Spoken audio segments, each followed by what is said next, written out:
Hi world, it's Keely and I'm back for another video. This is going to be a very specific reading vlog because of one particular book that I saw at the bookstore. Last weekend, my husband and I, for our anniversary, took a little trip into Princeton, New Jersey, which is not terribly far from us, and walked down this one little area where there's like a couple cafes and a bakery and a bookstore and all kinds of stuff. Labyrinth Books is the bookstore I'm talking about. It's right on Princeton's campus, basically, and it is an academic bookstore, but also has just like general fiction. I was walking around and saw this book, and immediately my eye gravitated towards it, and I was like, I want that. So I ended up getting this book, and then that spurned this whole idea of doing this dedicated vlog. So this reading vlog is going to be reading books about vampires. I am already about halfway through one fiction book that's been on my list to get to, and I'm having an incredible time with it. I'm having so much fun. So I was like, okay, this is the perfect opportunity to read fiction and nonfiction together. Today is Friday the 13th, so it seems even more perfect to start a reading vlog, specifically reading about vampires. Let's talk about the book. The book that I am currently reading is this one, which is Immortal Dark by Tigst Girma. I have to look up how to say her last name. And I am having a lovely time with it. I am like just about halfway through it.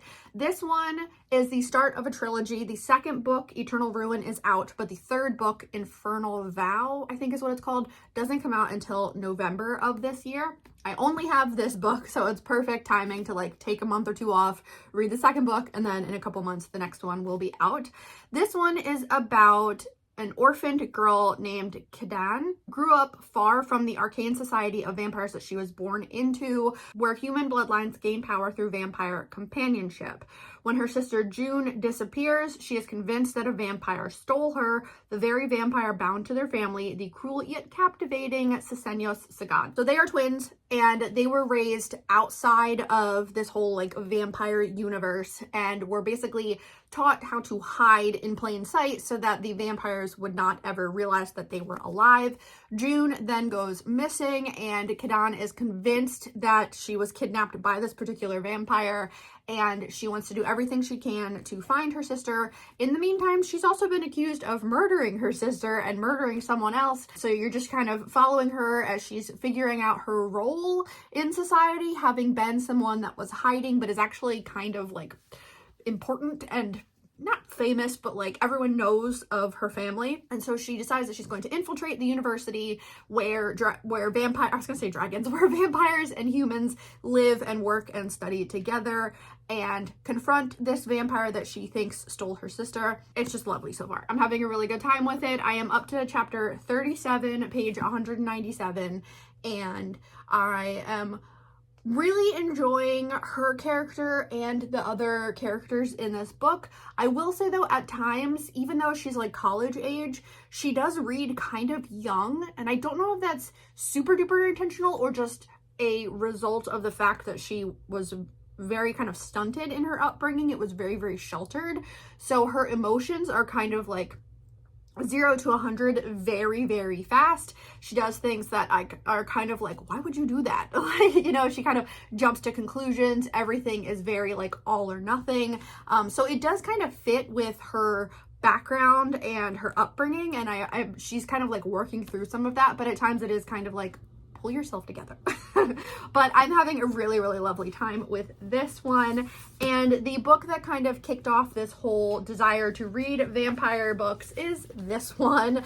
This one is Killing the Dead: Vampire Epidemics from Mesopotamia to the New World by John Blair. This is a massive book. It's over 500 pages, and it is just looking at the history of vampires across the world throughout like all of time. I have a handful of books about vampires, nonfiction and fiction. It's one of my favorite things to read about. I think it's a lot of people's one of our favorite things to read about. It's been so fascinating learning about how people through different cultures, particularly in the United States, which is what I've read the most about, don't understand things that are happening at the time period that they are happening because of limited research, limited knowledge of like what is going on in the world. And so they create these ideas in their head that ends up like, you know, now we look back and think like, why would you think that that's what's happening? And particularly people not understanding that their loved ones had tuberculosis and they weren't actually vampires, but they're created these kind of vampire scares because of how tuberculosis progresses and moves through families. And so you get these communities where there's graveyards that have like identified vampire graves, but like that person was believed to be a vampire. And it's like, no, they were just really, really sick and you guys just didn't understand. But I absolutely love that. I love how different societies throughout time have made sense of what is happening through things that we now consider like mythological or folklore or things like that. I just absolutely love it. One of my other favorite things ever is there's this particular plant. I will insert a picture here. I forget what it's called, but it looks like little tiny umbrellas. And so the idea that there have been societies in the past that would see that and think that those were like fairy umbrellas, so cute. I absolutely love that. So when this book came out, I saw this book at the bookstore. I was like, well, obviously I'm putting everything that I've been studying to the side and I'm going to learn about vampires. So that is what this reading vlog will be. I will be making my way through Killing the Dead. I will be finishing up Immortal Dark, and then I will also be finally returning to Interview with the Vampire by Anne Rice. I read this book years and years ago, bought this copy last year so that I could do a reread. I started it earlier this year, got 30 pages in, and then just immediately got distracted by other things. But I thought that this would be just a really fun reading vlog to do, first like spooky start to spring of reading about vampires. So today is Friday the 13th, like I said. I will update you guys as I continue making my way through these books. Good morning. It is Wednesday, my dudes, and I just got signed into work, made my iced coffee, and I'm just kind of getting my brain figured out. But I have a little tiny stationery haul that I thought I would share. I love cute shit.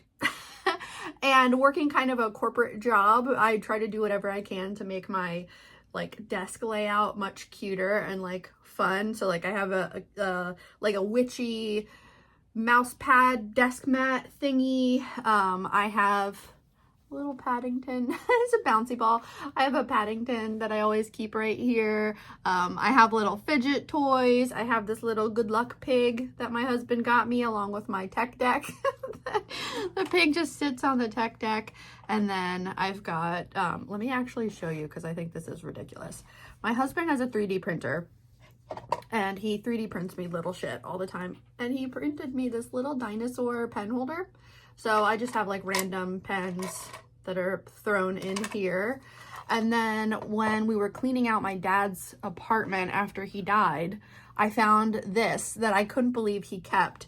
This is a pencil, like a pencil thing, pencil case made out of clay that I made in high school. I have my, like I carved my name into the bottom. I was looking at it when we were going through his office and I was like, why is that so familiar?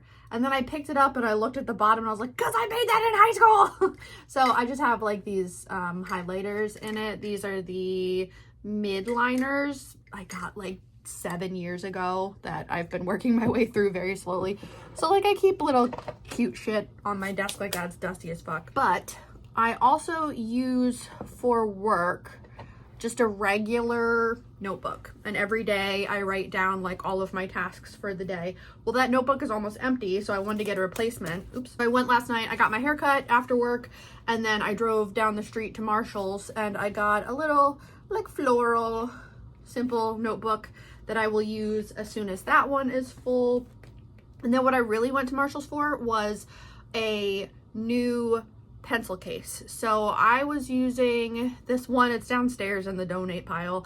It was like teal blue and sparkly, and I'd been using it for forever for all of the markers and shit that I use for my bullet journal, that I use for my reading journal. But there were so many in there that in order to get out like any specific color, I would have to literally take handfuls of the markers out because it was just so full. So I went looking for a bigger one, and these are just like travel makeup cases. That's what I use as pencil cases. I got this absolutely massive one that's got these purple flowers on it. It reminded me of my grandmother, and that's why I got it. And so it was 10 bucks and I picked it up, and I've got so much room now. I'm so excited. It's from the Vintage Cosmetic Company. I don't know, just some brand that Marshall's has. So now all of my different types of markers and stationery pens and shit are in here. So excited. And I also have a ton of these tabby things that I use. And this is the one that I'm finishing up right now. I have so many of these because a couple years ago, I was using them more frequently and I finished up one of the things and I was like, oh man, I don't think I have any more. I just kind of went crazy and bought a whole bunch. I already had a ton left. Like, are you serious? I have so many. So I have like these kind of little tabs. I don't love these ones. These are Post-it brand. I have these little guys. Here's more of like little Post-it ones.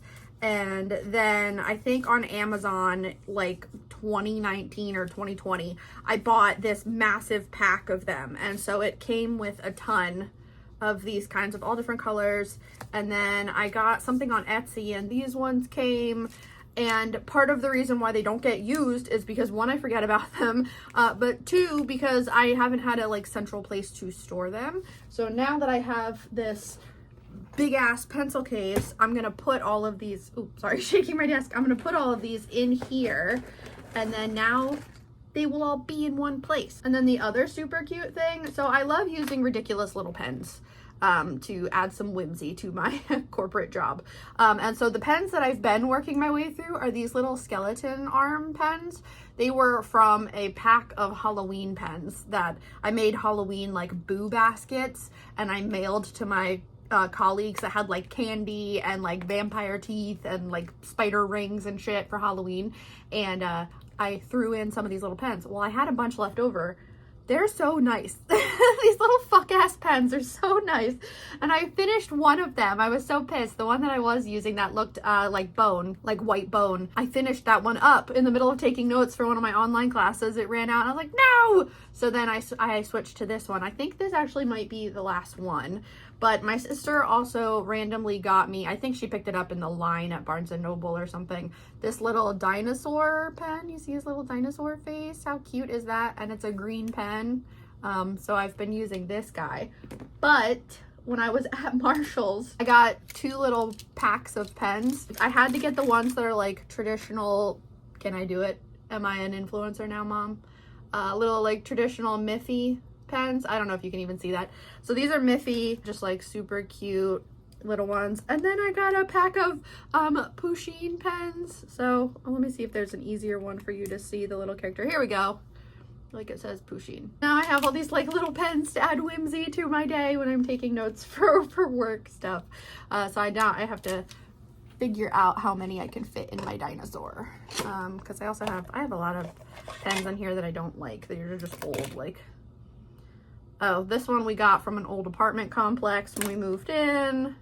That's from my husband's work. These are Pilot fountain pens that were cheap. I have a Papermate marker and then a thing for doing my nails. So I'm gonna swap those out, put all the cute pens back in. Maybe I'll keep the pink fountain pen here. And these ones, I have such an issue with, like, I can't throw away perfectly good pens if they still work, so I'll just put them in there. This marker I actually have back there. You can kind of see it right there. I have other pens and markers and stuff I've been working my way through, so we'll just do that. There we go. Now I've got all my little Pusheen pens and my Miffy pens. So cute. I want to make my way through Interview with a Vampire, and I want to tab it this time because I've read it before. I started reading it again. I've got this super cute coffin spooky bookmark in it from when I restarted it a couple months ago. Full oddities gear on today. This one is from an oddities parlor. It says, I myself am strange and unusual, from Beetlejuice, and it's from an oddities parlor in Bethlehem, PA, that I think is actually closed or closing, which is such a bummer. And then this is from the Paranormal Museum, Paranormal Books and Curiosities in Asbury Park. I can't remember where, but it's actually Krampus. So going full spooky today, along with my whimsy. Oh God, all of my lavender syrup that I added to my iced coffee decided not to mix in when I stirred it earlier, so I'm gonna have to keep mixing this. And as the ice melts, it will figure itself out. But using my Snoopy iced coffee thing, I've got this tiny little chapstick I'm trying to work my way through. I have so many chapsticks because that's another thing. It's like out of sight, out of mind. I swear I don't have object permanence with specific things like pens, tabs, chapsticks. I have about 8 billion chapsticks right now, all in one place, thankfully, so now I can work my way through them. I did actually finish one earlier this week. It's so satisfying when like you fully finish a pen or fully finish a chapstick. And I finished a chapstick. I don't remember what scent it was. It was like something sweet that I impulse bought from Bath and Body Works last year or the year before. And when she rang it up, I was like, oh, okay, we're doing this, because it was $9 for a fuck ass chapstick. So you're damn tootin', I used that whole thing up.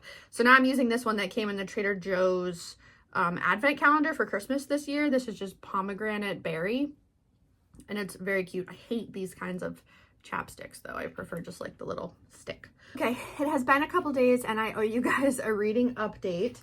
I have finished Immortal Dark by Tegest Girma, and I enjoyed it, I would say, overall. This is the start of a trilogy. The second book has come out, Eternal Ruin.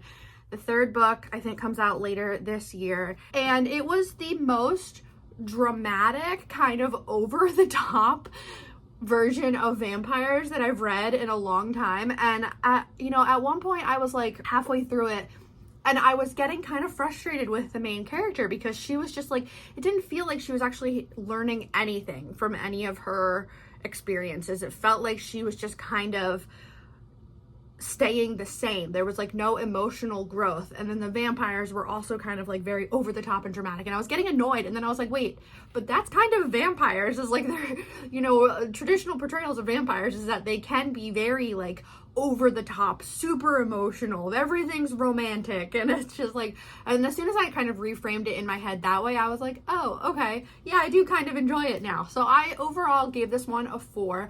I gotta say though, right now, unless someone can make a really, really good case for reading book 2, I don't really care to follow the characters.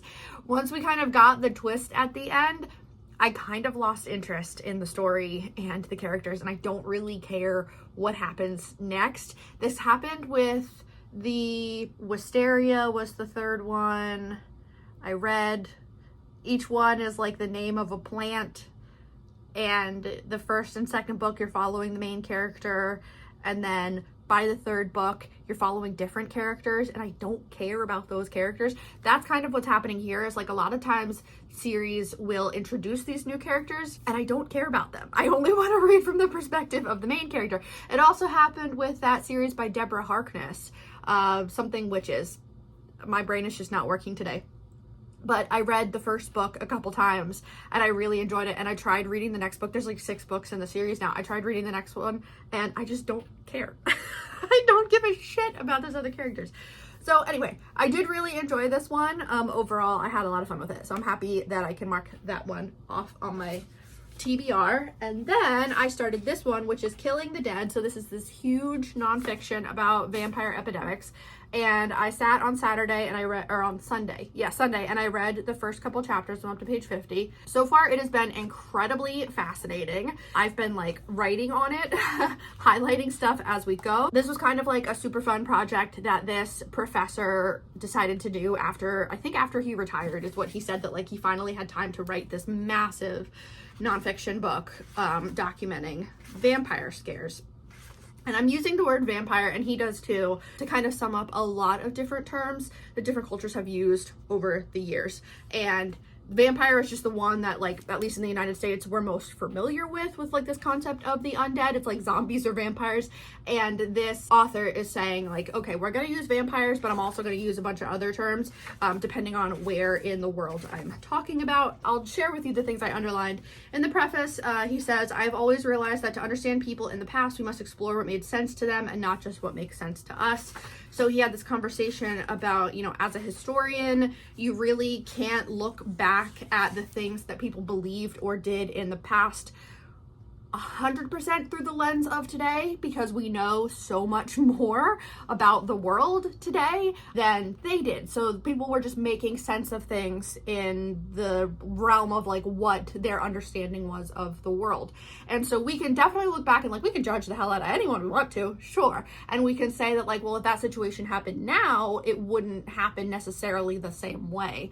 But it's kind of hard to go back and make those judgments of like, you know, why did they do this or whatever. It's like, well, because they had no idea what was happening and they were guessing. Not like excusing horrible shit behavior, like not doing that, but just saying for like the people that were like, oh, this ritual went wrong and that must be why there's no crops. Yeah, if that's their understanding of the world, sure. It's not my understanding of the world, but that doesn't mean that it's, you know, any worse or better or anything. And in the introduction, he really sets the stage for the book, where he's talking about previous works where people have attempted to explain vampire epidemics, where they've attempted to explain kind of the historical lens through which people can look at, you know, how cultures have made decisions. And so he kind of identifies a bunch of areas where he was like, you know, there's a lot of work done, but not necessarily work that I found comprehensive. I being the author.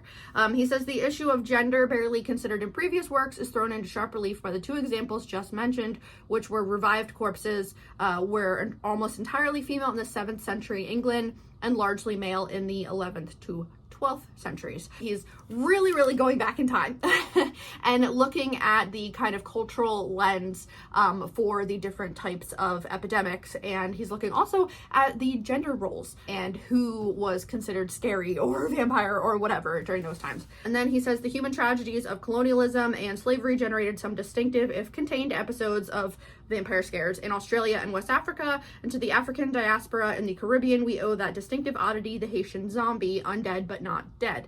Strangest of all perhaps is New England between the 1780s and 1890s, where European folklore and popular medicine fused with the psychological trauma of tuberculosis deaths to create a distinctively modern kind of vampire, which is the one that I think I was talking about in the first section, in the first clip, where I mentioned that like that was my understanding of, you know, 1800s, early 1900s conceptions of vampires in the West, which was, you know, the United States and the UK, and they believed that like tuberculosis, a wasting away disease, basically was vampirism. And then I underlined, he says, but nothing that was important to people in the past is off limits for historians. I just thought that was cool. And then he said the vampire epidemics discussed in this book occurred at traumatic junctures of the kind that have often turned communities against marginalized groups within them. By mirroring the distinctive anxieties of these societies that generated them, they provided a therapeutic, largely innocuous outlet for impulses of fear, hatred, and paranoia. Killing the dead is better than killing the living, which I just found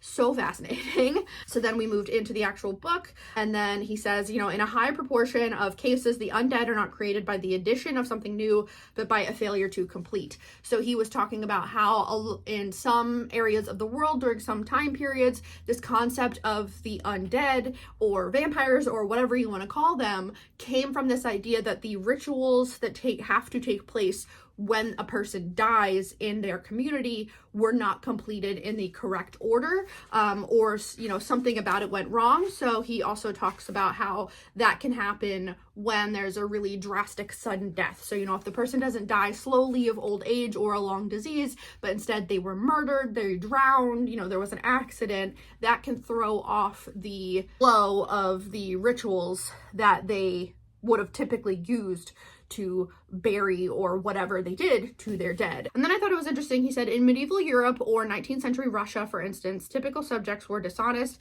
faithless people, often magicians or witches. This more moralistic framework probably resulted from specific social and religious circumstances, but it highlights individuals who, being marginal or subversive in life, were feared as uncontrollable forces after death, which I just found so fascinating, where it's like, you know, if someone doesn't fit into this stereotypical, you know, role of someone in society, and the idea of witches, and we know that as being, you know, traditionally women figures in, you know, the United States or the UK, medicine women or women that were very attuned to nature or just didn't fit in with society, you know, potentially queer women that didn't have a husband and kids, were seen as kind of like these outliers and were considered dangerous. And in the areas where, you had these kind of vampire epidemics, there was potentially also this belief that, like, well, if they were uncontrollable in life, they must be out of control in death. And so we have to make sure we take care of that. And so still talking about, this concept of rituals, he says it's a constant, however, that the physical integrity of the buried corpse is a necessary condition for its spiritual part to materialize and harm the living. So if you disable the corpse, it will end the activities that are happening. So he was talking about in areas where there would be reports that people saw the dead person walking around town after they were buried. You can kind of follow those reports of those were cases when then the townspeople redug up the body and desecrated it, like took it apart or whatever, typically taking the head off or the skull off, depending on how far along it was, and putting it either on the chest or between the legs. And somehow that would like fix it. And then afterwards people would be like, oh, I don't see that ghost anymore. It's like, okay, sure, that's interesting. And then my favorite thing, I showed it this way, or I showed my husband, was this map that he created. And this whole section, you can't really see it here, but it starts up in Iceland, Scandinavia, European Russia, down through China, Southeast Asia, and ending in Australia. And he's considering this the vampire belt, which I just thought was such a fun way of looking at it, that like that's the main area where you would get these kind of traditional vampire epidemics. And then he moves into a section on vampires compared to witches. And he references a book that I have, and I've started it over the years, but I haven't finished it yet because it's a massive, similar in the way that this is like a huge scoping survey of vampire epidemics starting in Mesopotamia up until now. The witch book by Ronald Hutton is the same way, but it's specifically about witches all over the world. And so he's referencing that book. Really interesting because he says, this tends to suggest that persecution of witches and persecution of corpses were alternative responses to similar stresses and anxiety, though both operated in societies where blaming nature spirits was no longer enough.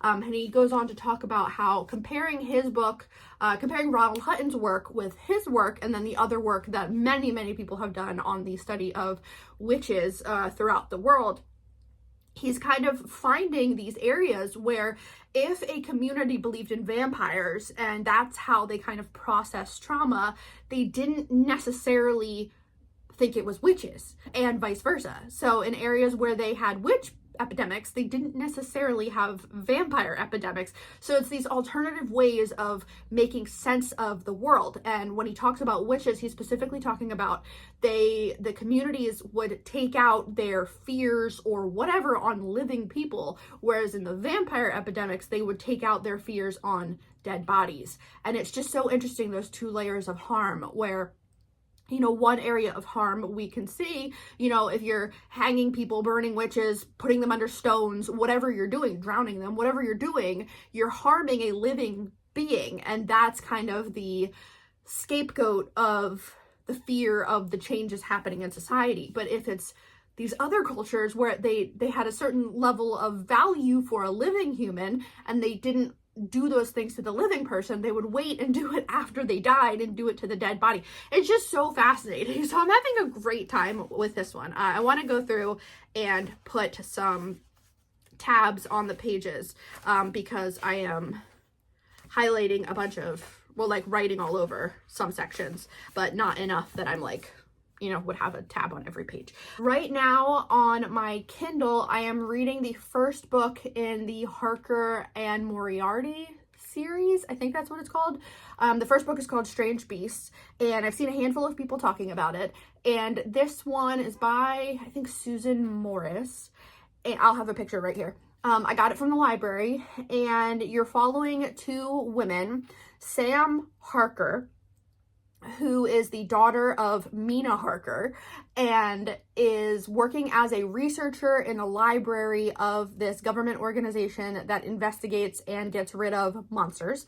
And then Hel, which is short for Helena Moriarty, is the daughter of Moriarty, who is a villain in the Sherlock Moriarty world. So there's kind of lots of overlapping characters in this universe. Hel is this kind of ostracized field agent for the same organization, and no one really knows what's going on with her yet, but her last three partners were murdered or died in mysterious circumstances before making it to wherever location they were going to kill some kind of monster. And so the organization leadership very much feels like she is working directly with her father and is causing harm and, you know, furthering the harm happening in their communities. But Sam is not convinced. She's very wary, but she's not convinced. So there's this new beast or something that's killing well-off men, and Sam goes to her supervisor or whatever and is like, hey, I want to be on this case because I have reasons and I'm not going to share them with you. And we as the reader know what the reasons are, but she's not telling the boss. And the boss is like, okay, well, Helena is the one that's handling it as the field agent, so if you can convince her to take you, more power to you. So she is able to go with Helena, and now there's like the two of them together, working together, very like opposite personalities. It's very, very fun. There's like a Van Helsing character who I do not trust at all. I have my own theories for what his involvement is going to end up being. I am about 50% of the way through that one and having a great time with it.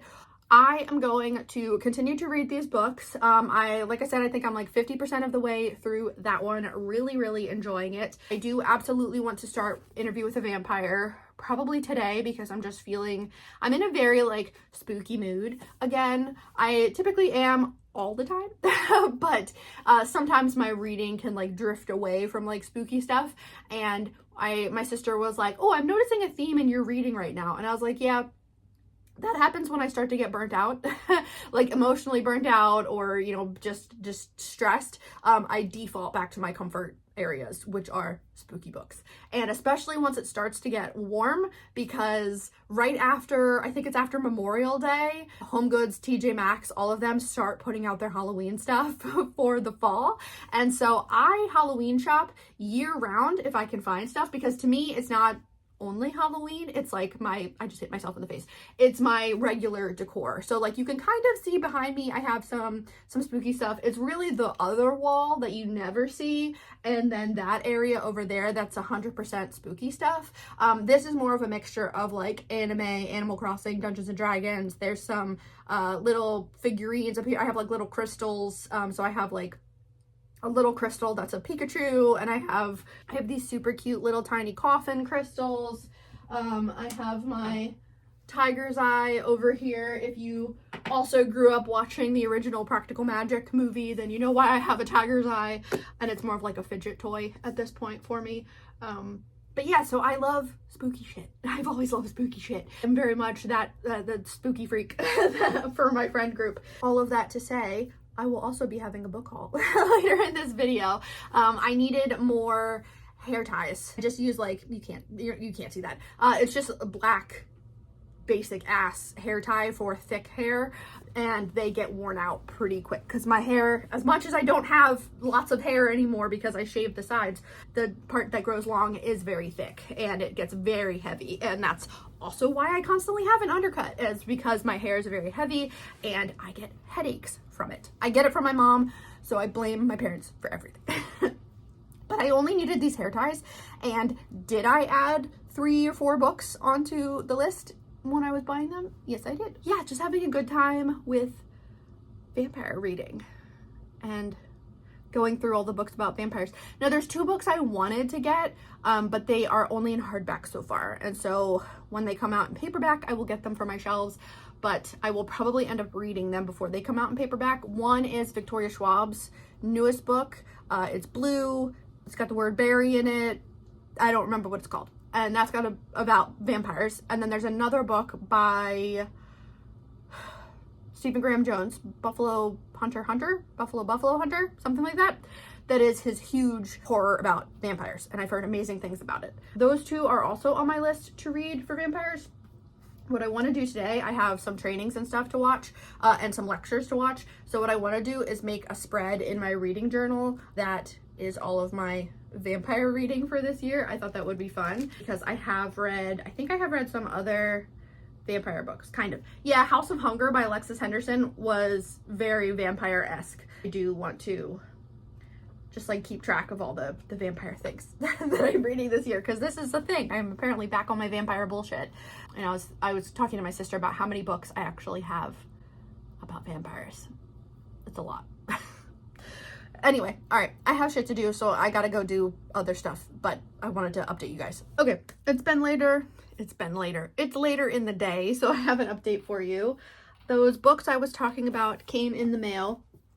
I also restarted Interview with a Vampire, and I'm using my green dinosaur pen to start writing all over it, and I'm having a fun time, like, annotating it as I'm reading, so I'm gonna keep doing that because I'm having fun with it. The books that I got in the mail, one of them is not vampires as far as I know.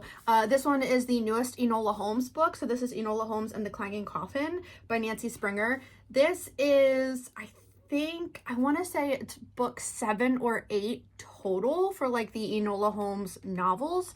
I think this is honestly the biggest one so far, or at least one of the biggest. There's the initial Enola Holmes stories, and then there's like the new Enola Holmes or something like that, which are when she's a little bit older and have come out since the Netflix show or the Netflix movies. I've seen the first one. I haven't seen the second one yet, but I've been reading these books for a long time. And so I follow as soon as there's going to be a new one, and I try to immediately get it. So I am very excited about these. It's a middle grade series about Enola, who is Sherlock and Mycroft's little sister, just kind of making her own life and living in the shadow of her brothers. And it's lovely. I've had such a fun time with these books. So obviously I had to get that one.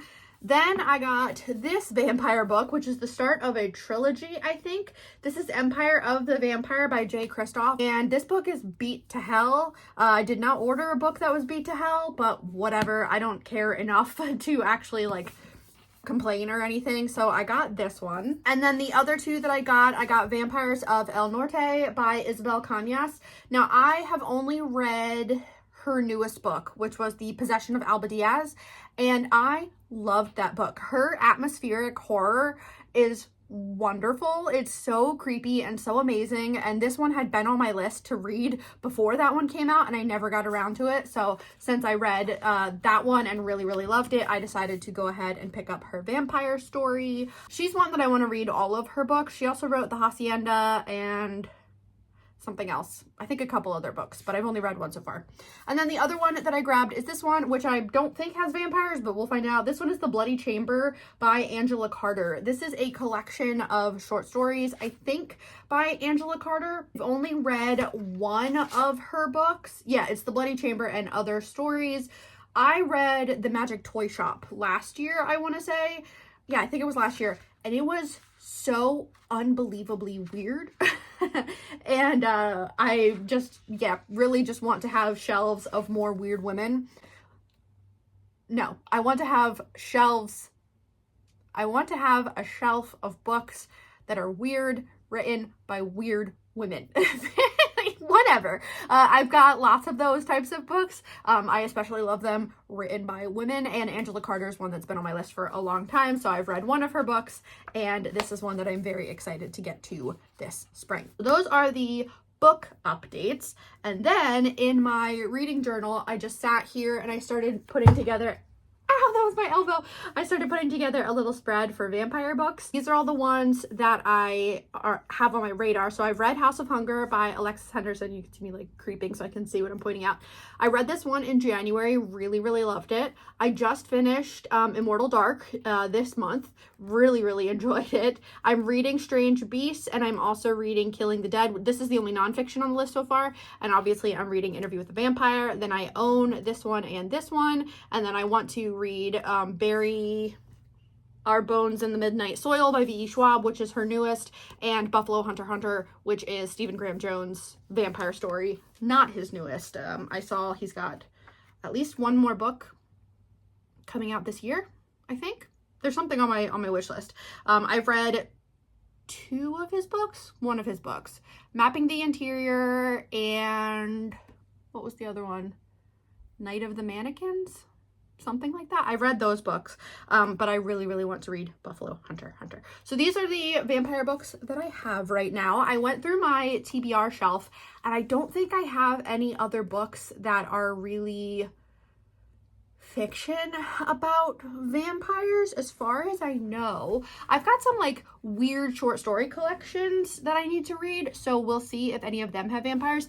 And there is one that's nonfiction. Hold on. Here's the one that I referenced that I couldn't remember when it was from. So this one is called The Vampire and Lore and Legend by Montague Summers. I did start this one when I got it. It is very dense. It's about this dude that was obsessed with vampires. When was this from?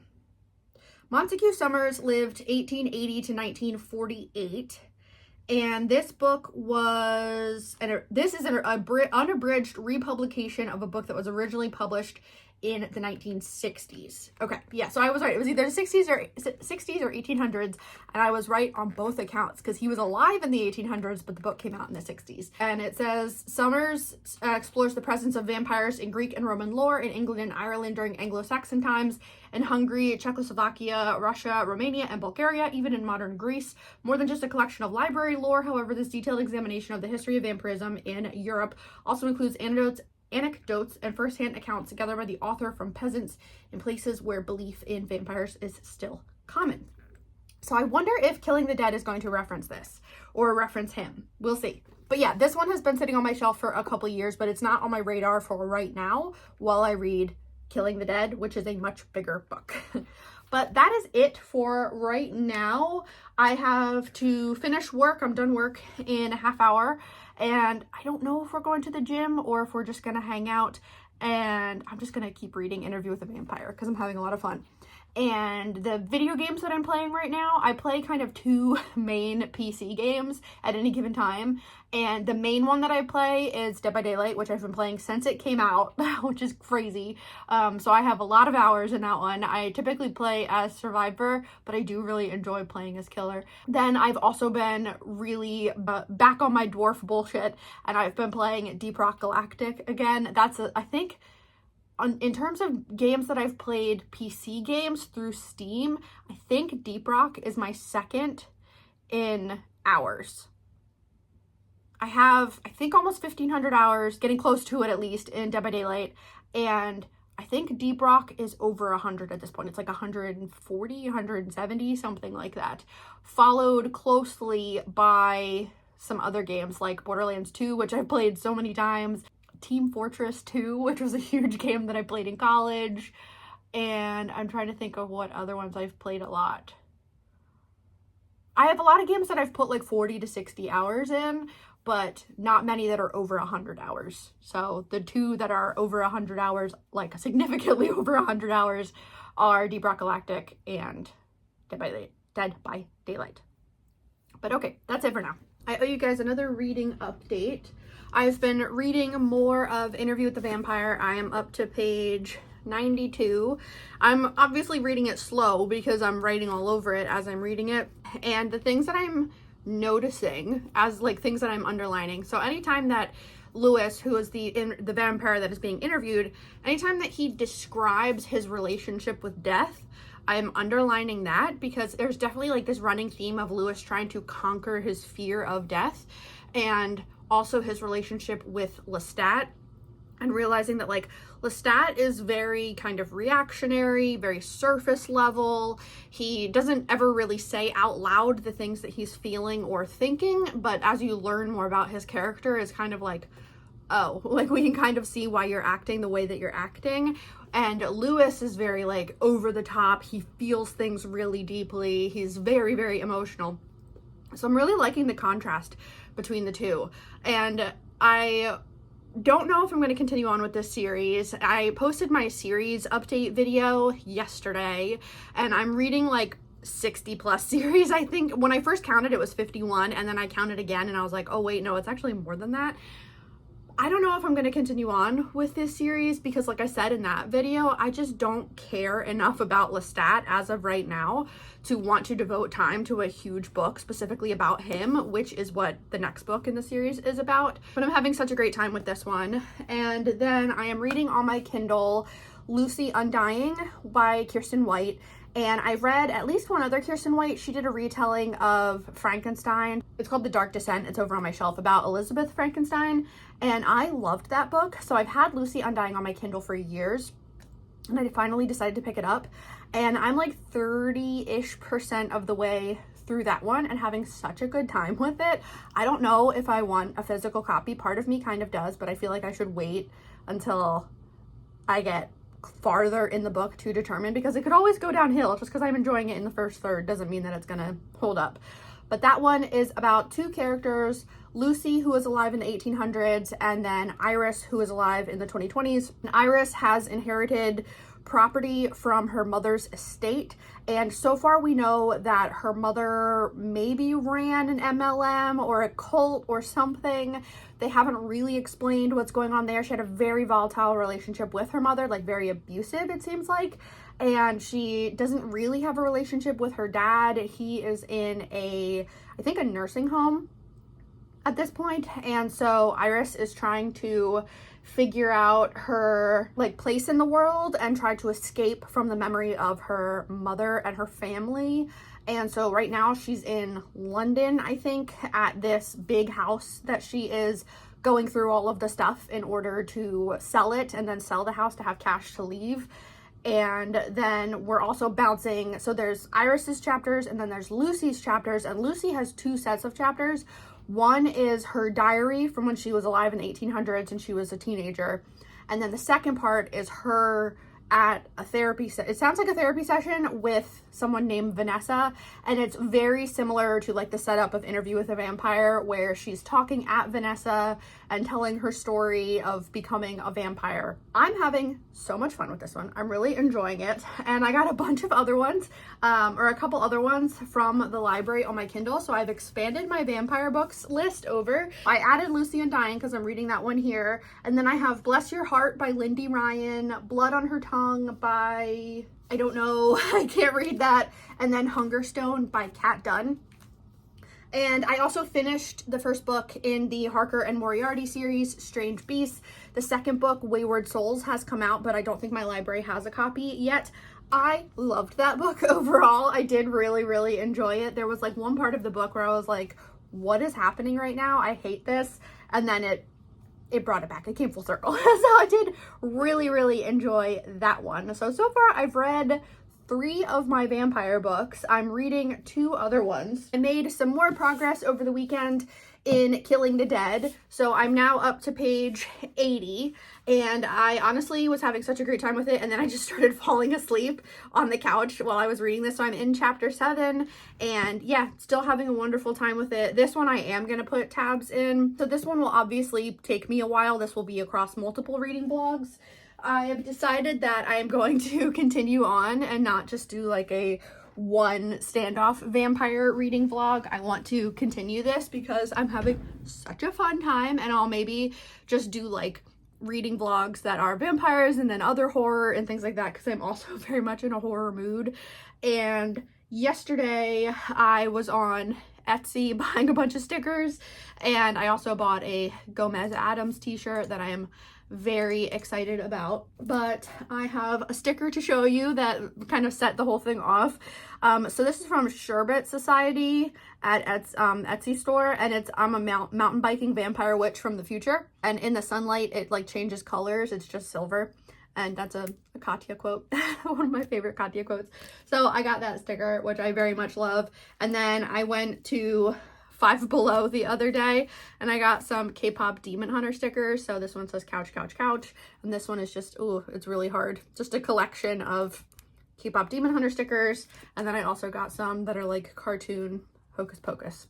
And then I ran into Barnes & Noble and just to walk around. I did one of those days where I was like, I'm gonna take time for myself. And so I went and I got a smoothie, and I walked around Michael's, and then I went into Nordstrom Rack and didn't find anything. Didn't find anything at Michael's. And then I went into, no, that's a lie. At Michael's, they had those mini brands thingies, and they were on clearance. And so I got 2 of the ones that are little tiny books, and they're downstairs. And then I got my husband this set that he ended up making like a little camera. It's almost like Lego, but it's not Lego, but it looks really cool. So I think I spent like $12 total on those, just to have something fun and cute to do. And then I went into Barnes & Noble and I picked up this one, which is Don't Let the Forest In by C.G. Drews. This one was one of Sydney's favorite books for when she read it. She really, really loved it. And I know C.G. Drews has a new book out, and I don't really know anything about this book other than it's supposed to be very creepy. It says Thomas had no idea that Andrew would do anything for him, protect him, lie for him, kill for him.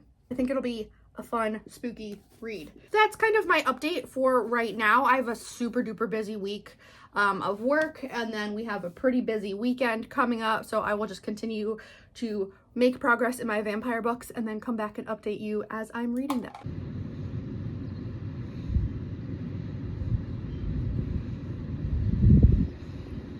I think this will probably be my final update for this vlog, and then I will start another one. I'm wearing my Dracula sweatshirt today because I thought it'd be perfect. I finished Lucy Undying by Kiersten White. That book was like 460 pages or something. It was absolutely massive, and I really enjoyed it. There were definitely parts where I was like, what is going on? Because they start you off thinking that one thing is happening, and then it's like, well, actually it's this other thing. Well, actually it's this third secret thing you didn't think about. And at one point I was like 92% of the way through this book, and I still was so confused about one of the main plot lines. And then they find, like, the next chapter was like this person's story, and I was like, oh. So if you read Lucy Undying, just stick with it. If you get confused about who is related to who, it will get explained in full detail later on in the book. It just took a really long time to get to that. And I definitely did not predict kind of the final ending scenes. So I think overall I did have a really good time with it. I kind of love when books are bigger like that, because even though at different points I was thinking like, wow, we could have cut out like 30% of this and we would have got the same effect, I do kind of really enjoy spending a long time with the same characters. And I did really like Iris's character. I thought she was a lot of fun. Finished that one. I think I gave it a 4 out of 5. I can't remember. It was like a 4 or 4.5. I thought it was great. Then last night I started Hungerstone by Kat Dunn. This is another vampire book, obviously. I have this one from the library, and I am only about 30% of the way through it so far. This one is about Lenore. It takes place in like 1888. She comes from a family that has a lot of wealth, a lot of social standing. She marries this dude who's like really handsome, but it turns out he's not necessarily the best husband ever. He's kind of just like not paying attention. He's definitely got his own kind of scams and shit going on. Lenore had kind of a really violent upbringing, and we're kind of learning more about how that's starting to play out, and the whole vampire element is starting to show up, and I'm wondering if this is going to end up being a straightforward vampire story, or if we're using vampires as like a metaphor for what she's experiencing. I'm not sure, but I'm having a really good time with it so far. So that is the main vampire book that I am reading on my Kindle. I'm still making my way through Interview with a Vampire. I am about a solid 30% of the way through that one. We now have the little girl element, and she is kind of an interesting character. I'm very uncomfortable reading about relationships of any kind between little girls and grown-ass weird men. And this is grown-ass weird men because it's vampires, and this little girl that they locked her in her like 10-year-old body or something. So she's been alive a lot longer than 10 years, but she still looks like a little kid. And I remember that really bugging me when I watched the Interview with a Vampire movie. I have no desire to rewatch that movie. I don't care really about any of the adaptations. I just wanted to reread the book. So we'll see how I end up feeling about her character and her relationships with Lestat and Lewis. It's nothing like overtly sexual happening, but it's a lot of like really, really strong emotions, and it's just weird. It's weird, but it's vampires. It's weird. So I'm still reading that one, still having a good time. I'm going to continue my vampire readings. I'm having so much fun doing this. I added some more books to my vampire wish list of all these vampire books that I want to read, but I also have a bunch of other like spooky books that I want to read. So I filmed my April TBR, which should go up before this one, I think. And through April, if in case you didn't see that one, through April, I'm going to be doing hopefully a lot of reading vlogs. That's my plan, is to just dive into reading as a form of full escapism given everything that's happening in my personal life with like health stuff, and it should be a good time. So let me know if you've read any vampire books that you would recommend. My list is always growing, and I have a bunch. I have a stack, and then I will have another stack coming with a mixture of horror novels from the library. Thank you so much for watching this one. Hopefully this was kind of fun, even if there's not a ton of content. It's just me reading, but that's okay. I appreciate you guys so much. Hope you're having a good day, and that's it. Thanks for watching. Bye.